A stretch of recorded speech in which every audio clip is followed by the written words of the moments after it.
जी। माशाल्लाह बड़ा अच्छा आपका पूरी जो रिसर्च है उसको आपने समराइज़ किया आर्कियोलॉजी के हवाले से और ख़ास तौर पे मकरान के हवाले से। मतलब हिस्टोरिकली और डॉक्यूमेंट थ्योरेटिकली तो हमें काफ़ी अंदाज़ा हो गया है। कुछ थोड़ा-सा इस चीज़ के ऊपर अगर आप नेक्स्ट सिटिंग में या अगर थोड़ा-सा बता सकें कि आजकल कोई जो है वो आर्कियोलॉजिकल एक्सकवेशन के प्रोग्राम्स चल रहे हैं, कोई मतलब कोई इस तरह के प्रोग्राम्स या कोई लिंक जहाँ से लोग जो है वो इन साइट्स के ऊपर आ सकते हैं, सेफ है, इन चीज़ों को देखा जा सकता है, लोगों के साथ अगर शेयर करने के लिए या यहाँ से कोई लोग जाना चाहें वहाँ पे तो क्या वो मतलब इन चीज़ों की क्या स्टैंडर्ड्स हैं, उनको क्या चीज़ जो है वो करनी है, क्या नहीं करना, या इन साइट्स के ऊपर लोग जाएँ तो वो मतलब चीज़ों को जैसे बता रहे थे प्रोफेसर साहब के वो लोग तोड़ के आ जाते हैं चीज़ें और कुछ चीज़ें उठा लेते हैं। तो कोई ऐसा एक प्रोग्राम होना चाहिए जिसमें हमें बताएँ कि इस तरह की जो आर्कियोलॉजिकल साइट्स हैं जो कि अनएक्सप्लोर्ड हैं या इस तरह उन जगहों पर जाएँ तो किन-किन चीज़ों का ख़्याल रखें या लोगों को के एक जनरल कोई गाइडलाइन मिल जाएँ। और दूसरा ये कि क्या गवर्नमेंट के लेवल पे कोई इस तरह की चीज़ हो रही है या कोई लिंक या कोई ऐसा डिपार्टमेंट या कोई ऐसा ग्रुप जो इसके ऊपर काम कर रहा हो या लोगों को इनकरेज कर रहा होगा या अवेयरनेस दे रहा हो, तो इस हवाले से?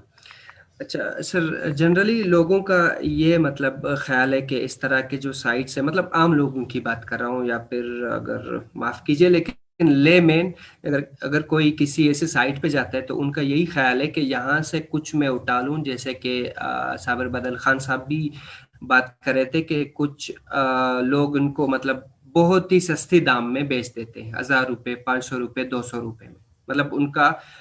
कल्चर से कोई भी इंटरेस्ट नहीं है, बल्कि उनका इंटरेस्ट जनरली पैसे से है, तो वो उनको इस चीज़ का पता नहीं है। तो इससे हम ऐसे सेमिनार्स या फिर ऐसे लेक्चर्स से हम एक अवेयरनेस कैंपेन, ना सिर्फ ऑनलाइन जिसके पास एक्सेस भी, मतलब किसी के पास इंटरनेट या इस चीज़ का एक्सेस भी नहीं है,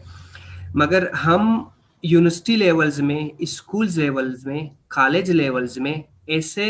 सब्जेक्ट्स इंट्रोड्यूस करें कि लोगों में एटलीस्ट हर एक एरिया में अवेयरनेस फैलता जाए। आपने बात की गवर्नमेंट लेवल की, गवर्नमेंट लेवल में directorate of culture, tourism and archaeology जो यहाँ क्वेटा में है, उन्होंने बहुत मतलब एफर्ट्स की है। उनके एफर्ट्स के बाद 3 साइट्स मतलब डिक्लेयर हुए, उनकी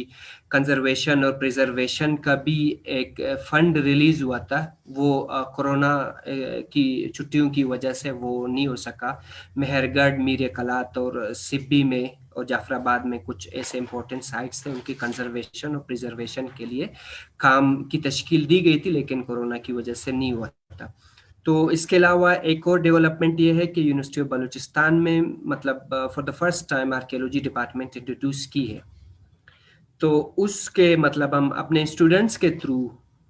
पूरे बलूचिस्तान से हैं स्टूडेंट्स, तो हम उन स्टूडेंट्स के थ्रू अवेयरनेस कैंपेन चला सकते हैं। एटलीस्ट एक एरिया में एक साइट के हवाले से या उनके कल्चर के हवाले से उनको अवेयरनेस मिल जाए तो बहुत बड़ी बात होगी। तो आपका एक और सवाल था कि वो अगर आप लोग आएँ तो किस तरह से इन साइट्स की एक्सेस की जा सकती है। क्वेटा एंड सराउंडिंग्स में जो जो साइट्स हैं, जिसमें इंक्लूडिंग मेहरगढ़, हम विजिट कर सकते हैं आज के मतलब with view of law and order situation. इसके अलावा तुर्बत में भी हम जो मीर कलात और शाही तुंप है, वो भी मतलब सिटी से 2-3 किलोमीटर तुर्बत यूनिवर्सिटी के साथ ही वाक़, हम इजीली विजिट कर सकते हैं। और इसके अलावा मैं आप लोगों का बहुत शुक्रगुजार हूँ कि मुझे आज थोड़ा बहुत मौका दिया कि मैं अपने नाकिस इल्म को लोगों तक पहुँचाने की एक नाकाम कोशिश कर सकूँ। शुक्रिया।